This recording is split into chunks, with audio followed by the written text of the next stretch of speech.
It's time for another quick take, ladies and gentlemen. A complete guide to tennis tactics, singles tactics to be exact. There's not that much going on in the ATP Tour, only really Davis Cup this week.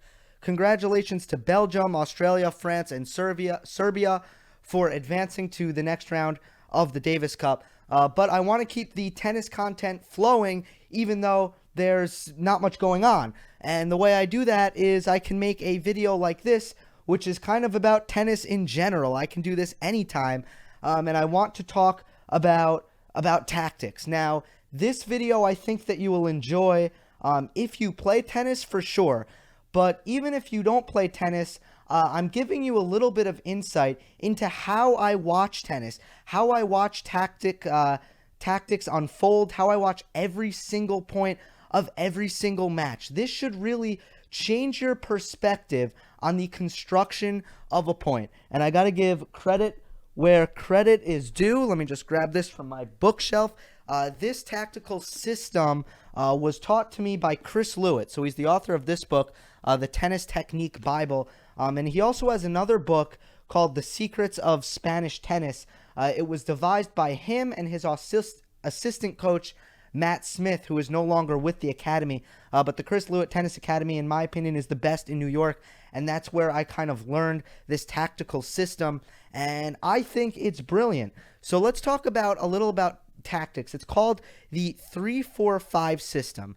And I think what it means to have good tactics is that every single shot you hit, and this is without exception, you are able to explain what the purpose of that shot is and why that and how you came to that decision, why that was the appropriate purpose to the shot. So that's kind of one way to put it. But the way that it's officially put is every shot has intentions and decision makers. So any given time in a rally, you can identify your intention and you can support your intention with decision makers. Good tactics really just means that you have great shot selection. Tactics is a little bit different from strategy. Strategy might be, well, I've scouted this guy and he doesn't move forward well, or he doesn't hit his high backhand well. So that could be a strategy. A strategy changes from match to match.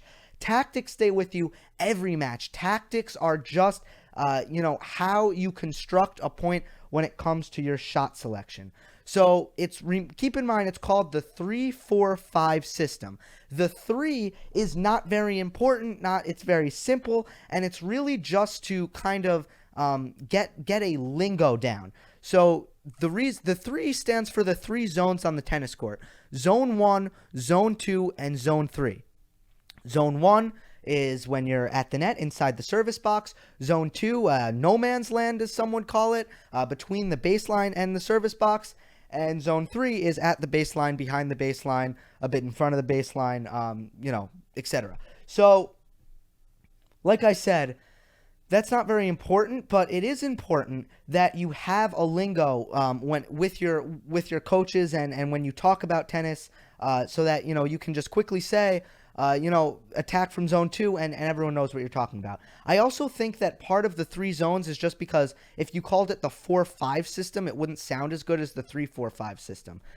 Now let's get to the real nit and gritty, what's so interesting about this comprehensive system. And it's not rocket science. What makes this a great tactical system is that it is extensive, but also simple. So the 4 stands for the 4 decision makers. And what decision makers are is decision makers help you decide what shot you're going to hit. So there are 4 decision makers: your opponent's court position, your court position, incoming ball, and outgoing ball is a tricky one because you've already hit the shot, but you could decide maybe to go to the net based on your outgoing ball, or to reposition your court position based on the outgoing ball. So opponent's court position is, of course, where is your opponent on the court? Is he pulled way out wide on the court? Is he in good position? Is he in the center of the court? Is he at the net? All of these things, it's your opponent's court position, and that will dictate your intention. Your court position is obviously where you are on the court. How is your positioning on the court? That will also dictate your intention. Incoming ball is a very popular one, and that is simply what is the ball like? Has your opponent hit a ball with great heaviness, with great depth? What kind of height? What kind of pace?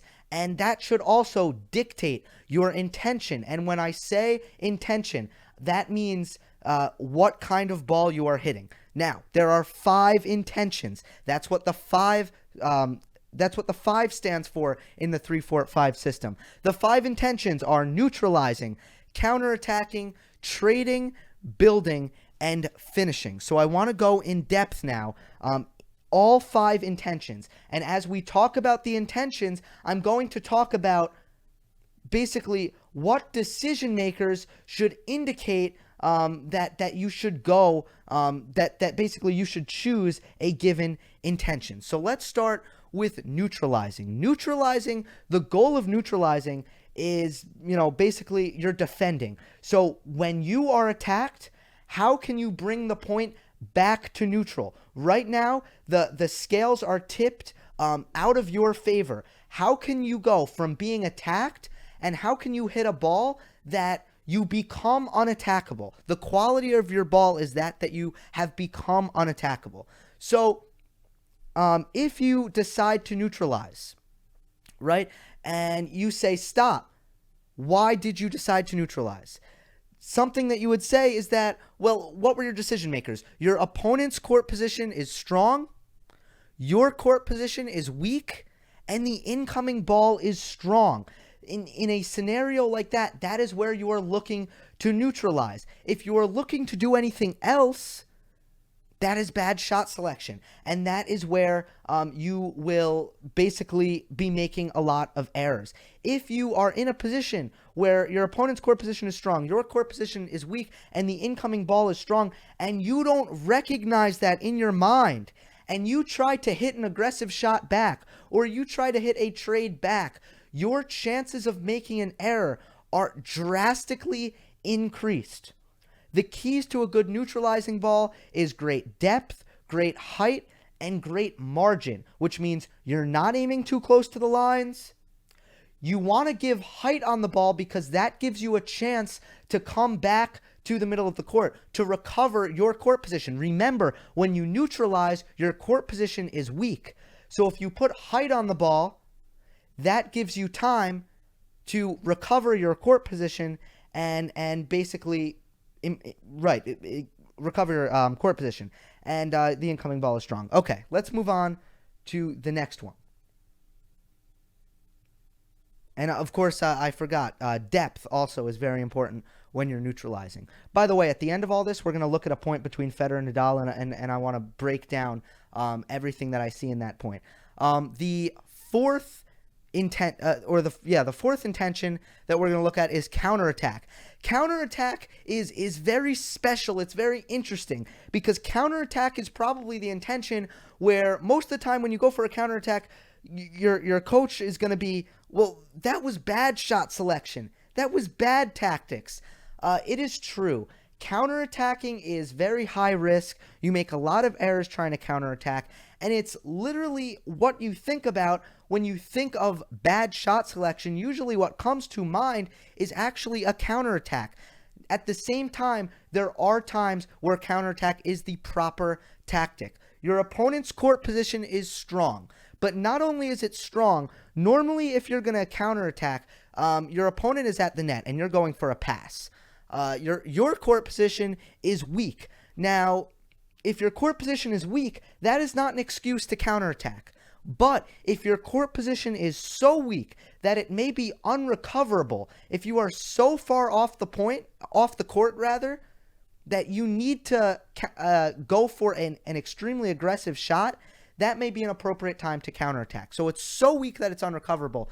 And the incoming ball is, of course, strong because you are being attacked. The keys to a counterattack, it's just really like any attack. It's width. Normally, like a good passing shot has a great angle. You're using the width of the court, and of course, pace as well.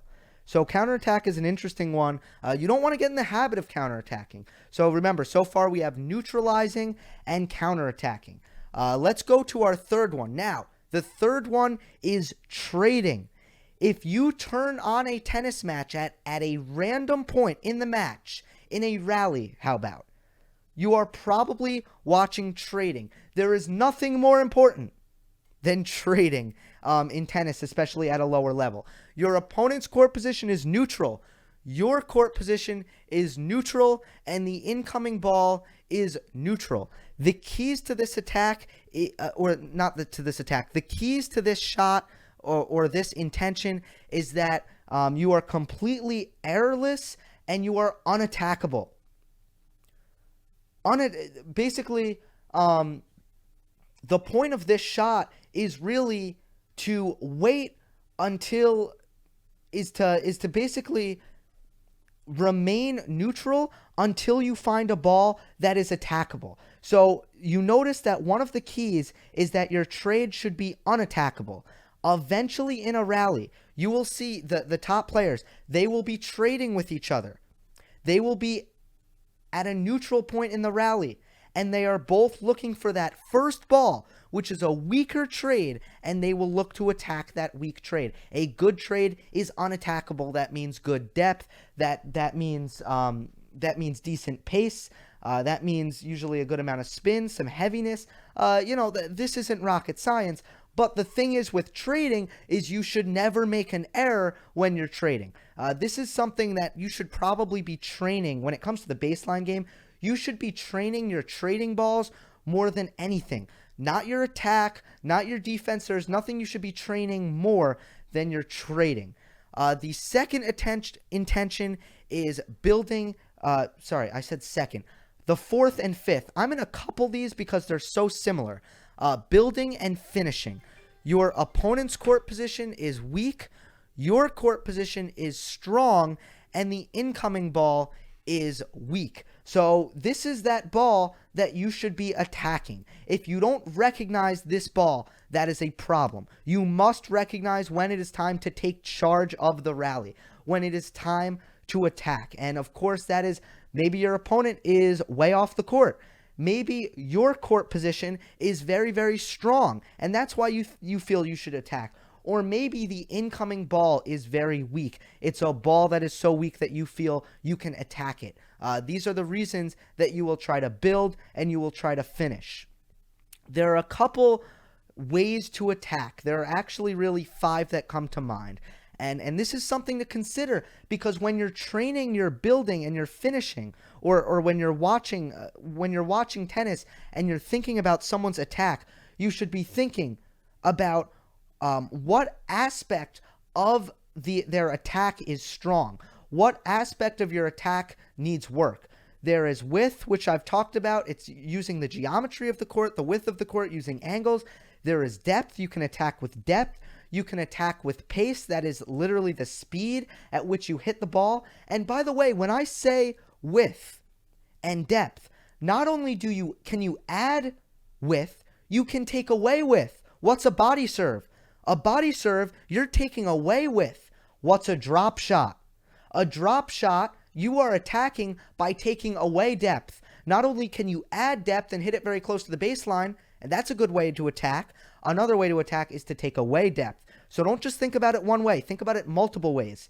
In terms of pace, that's one where usually you're adding pace, not taking it away. But then sometimes, your floating slice backhand could be a good change of pace. Sometimes you slow down the pace. When it comes to height is a very good attack. What is a kick serve? When you hit a kick serve, you are attacking your opponent through height. When Nadal kicks it up high to Federer's backhand, which evidently is a thing of the past, that is Nadal attacking with height. You can also take away height. A very low slice backhand, a chip and charge situation. That is taking away height, and that is also an attack. And then the fifth attack is time, which is an attack that Federer uses tremendously. If you can take time away from your opponent, there's simply less time for them to get to the ball. And that is also another attack. So that's building and finishing. Okay, that's the 3-4-5 system. Let's kind of use what we've just talked about to describe what is happening in a real point. Okay, so here it is. This is an epic point, a particularly epic point from the 5th set of this year's Australian Open final between Federer and Nadal. Let's take what we've talked about in this video and let's apply it to actually watching a point. So as you can see here, Federer is going to hit this return and he's going to use great angle on this return. And I think that Rafa feels that Federer has not sufficiently recovered his court position. So Nadal, and it was also kind of a shank by Federer, so Nadal is going to attack down the line. Federer at this point is neutralizing. That's a pretty good neutralizing shot, but the incoming ball was weak there, so Nadal is going to attack once again. Federer is still neutralizing here. Look at that neutralizing shot. That was beautiful by Federer. Now the point is back at neutral, and you see they're going to trade a little bit. Nadal maintaining pretty good depth, and at this point I'd say they're still trading. That's good depth by Nadal again. They're still looking for a ball that they can attack. Now Nadal is gonna hit some angle. The point's really opened up now, and now look at Federer's court position here. Federer hit that last backhand probably a little bit too flat for his liking, and once again, when Nadal, after he used the angle, Federer was not able to recover his court position, so Nadal is going to attack down the line.